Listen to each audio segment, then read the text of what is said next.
വട്ടം 17 പ്രാവശ്യം ദുആ അരക്കുന്നതിന് മുമ്പ് പറഞ്ഞിട്ട് ദുആ ചെയ്താൽ അല്ലാഹു നമ്മുടെ ദുആ സ്വീകരിക്കുന്നതാണ്.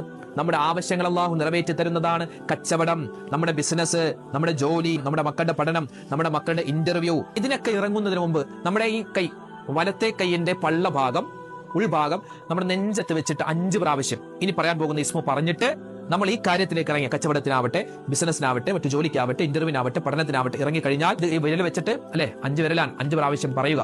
ഏതാണ് ആ ഇസ്മ? വിചാരിച്ച ജോലി അത് ഹൈറായി കിട്ടാൻ, വിചാരിച്ച ഒരു കല്യാണ ആലോചന അത് നമുക്ക് ഹൈറായി കിട്ടാൻ ഈ ഒരു ഇസ്മ നമുക്ക് പ്രാവർത്തികമാക്കാം. ഏതാണ് ആ ഇസ്മ? ഏതാണ് അള്ളാഹുവിന്റെ ആ പേര്? യാ ഗനിയോ യാ മുഗ്നി യാ അല്ലാഹ്. ഏതാണ് ഇസ്മ? യാ ഗനിയോ യാ മുഗ്നി യാ അല്ലാഹ്, യാ ഗനിയോ യാ മുഗ്നി യാ അല്ലാഹ്. സമ്പത്തുടയവനായ റബ്ബേ,